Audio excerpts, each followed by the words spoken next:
ఎట్లా నింపుతామండి? భూసేకరణ గాంధీ ఎట్లా నింపుతాం? ఇట్లా మాట్లాడొచ్చునా? ఓ ప్రభుత్వ అధినేత ఇంత బాధ్యతారహితంగా మాట్లాడొచ్చునా? ఏమంటారు దీన్ని? నెగ్లిజెన్స్ అంటారా? ఏమనాలి? దీనికి ఏం పదాలు వాడాలో నాకైతే అర్థమైతలేదు. కాబట్టి ఈ పాలమూరు ప్రాజెక్టులో 27,000 ఎకరాల భూసేకరణ పూర్తి చేసి మేము దిగిపోయే నాటికే 32,000 కోట్ల రూపాయల విలువైనటువంటి పనులను చేసినాం. ఆ పనులు ఏవేవి అంటే 5 రిజర్వాయర్లు కట్టినాం.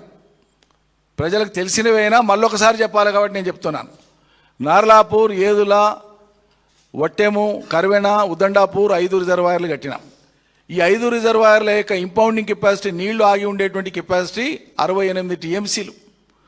68 టీఎంసీల సామర్థ్యం ఉండేటువంటి 5 రిజర్వాయర్లను కట్టినాం. ఈ 5 రిజర్వాయర్ల యొక్క కట్టల యొక్క లెంత్ ఏవైతే ఉందో రిజర్వాయర్లు 75 కిలోమీటర్లు. 5 రిజర్వాయర్ల కట్టల యొక్క లెంత్ వచ్చేసి 75 కిలోమీటర్లు. కట్టాలంటే మామూలు కట్టలు కావు, మీరు చూస్తే ఆశ్చర్యపోతారు. 15, 18, 17 టీఎంసీల రిజర్వాయర్ల కట్టాలు ఎంత ఎత్తు ఉండాలో మీరు ఒకసారి ఆలోచించేయండి. పైన 4 లైన్ రోడ్ అంత ఉంటాయి కట్టాలు, ఒక్కొక్కటి వెడల్పు 30, 40, 50 మీటర్ల ఎత్తులో ఉండేటువంటి ఉన్నాయి. అక్కడ ఉండేటువంటి గ్రేడియంట్ లెవెల్స్ని బట్టి.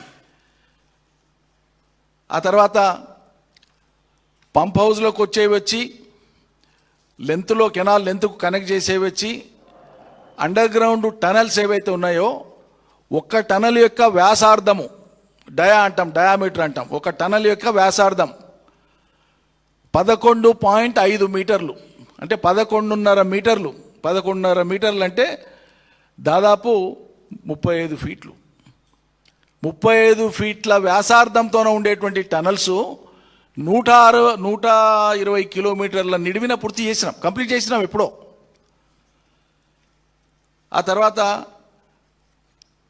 టనల్స్కి, లిఫ్ట్స్కి కనెక్ట్ అయ్యేటువంటి పాయింట్లో వచ్చేటువంటి ఓపెన్ కెనాల్స్ ఏవైతే ఉన్నాయో అవి 63 కిలోమీటర్లు. ఆ 63 కిలోమీటర్లు కంప్లీట్ చేసినాం.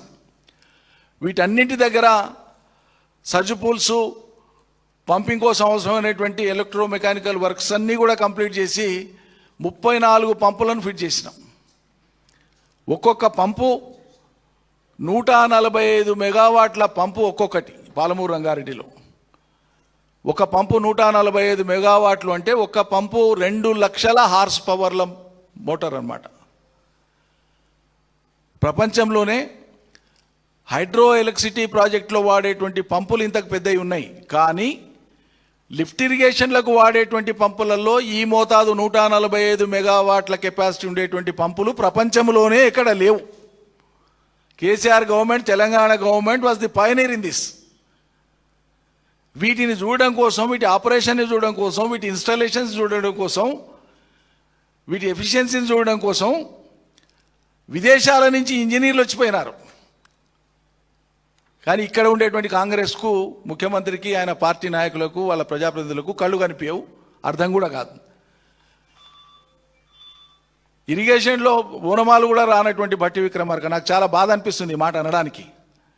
వేరే దాంట్లో ఆయనకు చాలా పాండిత్యం ఉండొచ్చు, గొప్పవాడు కావచ్చు, కానీ ప్రత్యేకంగా 3 రోజుల కింద పాలమూరు జిల్లాకు వచ్చి ఆయన మాట్లాడినటువంటి తీరు ఇరిగేషన్ ప్రాజెక్టులకు సంబంధించి ఆయనకు ఓనమాలు రావనేటువంటిది అర్థమవుతుంది. మొత్తం పాలమూరును పడావు పెట్టిండు కేసీఆర్, పాలమూరు రంగారెడ్డి ప్రాజెక్టును పడావు పెట్టిండు. ఇక మేము పూర్తి చేసి మేము నీళ్ళు ఇస్తామని మాట్లాడితే ఏమైనా అర్థం ఉందా ఇట్లా మాట్లాడడానికి? ఆ తర్వాత ఈ పాలమూరు రంగారెడ్డికి అవసరమైనటువంటి కరెంటు కావాలంటే ప్రత్యేక లైన్లు వేయాలి. టవర్ లైన్స్ అంటారు వీటిని, మామూలు పొలుసు వేసే లైన్ కాదు, టవర్ లైన్ ఇది. ఒక్కొక్క పంపింగ్ స్టేషన్ దగ్గర ఎన్ని మెగావాట్ల యొక్క సబ్స్టేషన్ అవసరమో తెలిసిన 400 kV సబ్స్టేషన్ అవసరం ఒక్కొక్క చోట.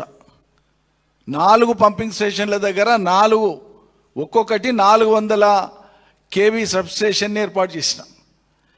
ఆ తర్వాత 250 కిలోమీటర్ల టవర్ లైన్, అది అన్ని పంపింగ్ స్టేషన్ల దగ్గర కలిపి గ్రిడ్ నుంచి అనుసంధానం చేసేటువంటి టవర్ లైన్స్ సుమారు 250 కిలోమీటర్ల టవర్ లైన్స్ వేసినాం. ఇన్ని పనులు మీరు 190 కేసులు వేసి ఆంధ్రప్రదేశ్ ప్రభుత్వం దిక్కు దాయాదుల పోరు, 190 రకాల కంప్లైంట్స్, పర్యావరణ అనుమతులకు పోతే అక్కడ కంప్లైంట్స్, ఎన్విరాన్మెంటల్ క్లియరెన్సెస్ కాడ కంప్లైంట్స్, హైడ్రాలజీ క్లియరెన్స్ కాడ కంప్లైంట్స్, సుప్రీంకోర్టులో కేసు, కేంద్ర ప్రభుత్వం దగ్గర ఫిర్యాదులు, హైకోర్టులలో కేసులు, ఇన్ని రకాల అవాంతరాలు కల్పించినా కూడా ప్రత్యక్షంగా కాంగ్రెసే. వాళ్ళ కాలంలో కృష్ణ మీద 50 టీఎంసీల నీళ్ళు ఎనికే చేత కాలేదు వీళ్ళకు. 50 ఏండ్ల కాలంలో 50 టీఎంసీల నీళ్లను కూడా పాలమూరుకి ఇవ్వడానికి చేతగానటువంటి వాళ్ళు ఇలా ఇంత పెద్ద బృహత్ ప్రాజెక్టును మేము దశకు తీసుకొని వస్తే వస్తున్న కాలంలోనే 100 రకాల మోకాళ్ళు అడ్డమేసినారు. చాలా ఈర్ష్యతో ద్వేషంతో పనిచేసినారు. అడుగడుగున ఆటంకాలు కల్పించే ప్రయత్నం చేసినారు. ఇంత బ్రహ్మాండమైనటువంటి పనులు చేసిన తర్వాత ఇంకా ఎక్కడికక్కడ కాస్ట్ ఎఫెక్టివ్ ఎక్కడ రెడ్యూస్ అవుతుంది అనేటువంటి సుదీర్ఘంగా సాంకేతిక నిపుణులతో ఆలోచన చేసేలా లిఫ్ట్ ఇరిగేషన్స్కు ఇప్పటిదాకా ఉండేటువంటి అనుభవంలో ఎక్కడైనా సరే ఓపెన్ పంపింగ్ స్టేషన్స్ పెట్టినారు. సర్ఫేస్ మీద, భూమి మీద ల్యాండ్ ఎక్విజిషన్ను మినిమైజ్ చేయొచ్చు, కాస్ట్ను తగ్గించవచ్చు, తర్వాత అర్లీ కంప్లీషన్ ఆఫ్ వర్క్, తొందరగా పనిని ముగించవచ్చు అనేటువంటి ఈ 3 కారణాల చేత మేము అన్నీ కూడా అండర్గ్రౌండ్ పంపింగ్ చేసినాం. ఈ అండర్గ్రౌండ్ పంపింగ్ అనేటువంటిది this is now appreciated by the world engineers.